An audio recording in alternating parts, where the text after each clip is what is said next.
सहरसा में मोन्था चक्रवात का असर खेती पर दिख रहा है। बारिश से धान कटाई और गेहूं की बुआई 10 से 15 दिन देर से हो रही है। जिला कृषि पदाधिकारी संजय कुमार ने कहा कि जिले में 24,000 मीट्रिक टन खाद और पर्याप्त बीज उपलब्ध है, इसलिए किसानों को चिंता करने की जरूरत नहीं है। अब तक 80% बीज किसानों में बांटा जा चुका है। चना, मसूर, सरसों और तिसी के बीज उपलब्ध कराए गए हैं। स्वीट कॉर्न और बेबी कॉर्न की खेती को बढ़ावा देने के लिए किसानों को प्रशिक्षण और सब्सिडी दी जा रही है। इसके लिए 28 जगह चिन्हित की गई हैं। जिले में 1,125 हेक्टेयर में प्राकृतिक खेती जारी है। खाद और बीज की दुकानों की जांच में पिछले 6 महीनों में 8 दुकानों का लाइसेंस रद्द किया गया है। कृषि विभाग ने किसानों से यूरिया का कम उपयोग करने की अपील की है और कहा है कि किसी भी शिकायत पर तुरंत कार्रवाई की जाएगी।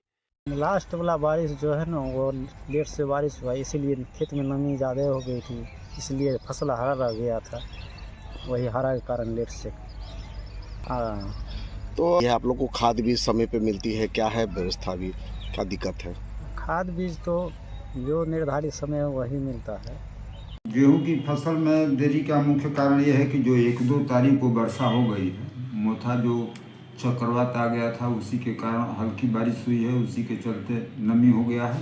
नमी के चलते धान की कटाई में विलम्ब हुआ, जिसके चलते 10 या 15 दिन हम पीछे चल रहे हैं। और पुनः हमारे यहाँ जो बीज है वो पर्याप्त मात्रा में उपलब्ध हो गया है, किसानों को बीज उपलब्ध कराया जा रहा है।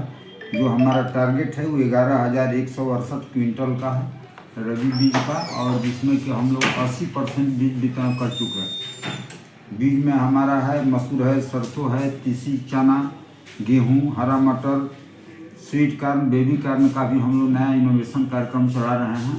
पहली बार जिला में ऐसा कार्यक्रम चलाया जा रहा है जिसमें स्वीट कॉर्न और बेबी कॉर्न किसानों को उपलब्ध कराया जा रहा है, और इसके लिए प्रशिक्षण की व्यवस्था भी की जाएगी और इसमें सब्सिडी भी है।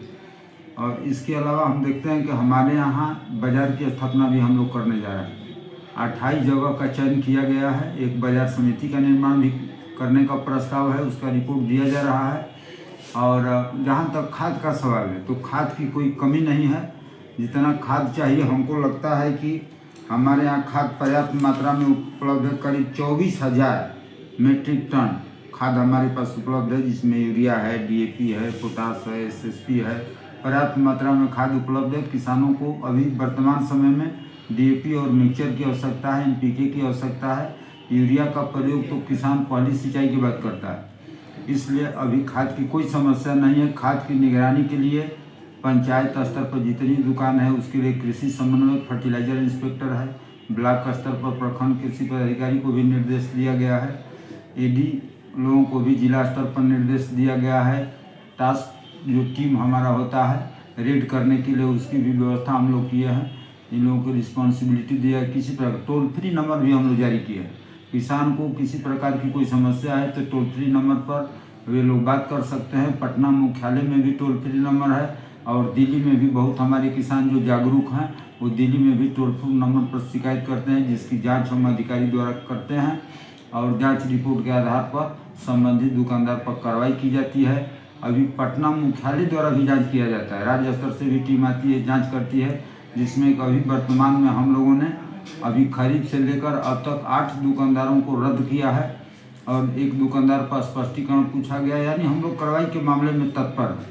इसमें किसी प्रकार की शिकायत अगर प्राप्त होती है तो इस पर तुरंत कार्रवाई होती है। हमारे जिले में नेचुरल फार्मिंग का भी कार्य किया जा रहा है। 9 प्रखंडों में क्लस्टर का चयन किया गया है।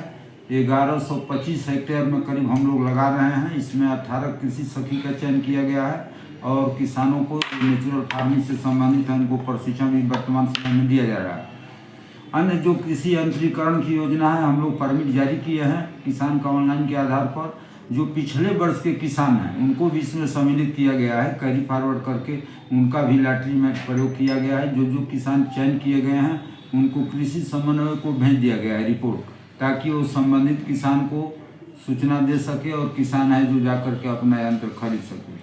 तो सारी व्यवस्था हमारे द्वारा की जा रही है, और किसी प्रकार की कोई समस्या है इसका डायरेक्ट हम लोग अपने ऑफिस में भी किसान आता है उसका त्वरित हम लोग निदान करते हैं।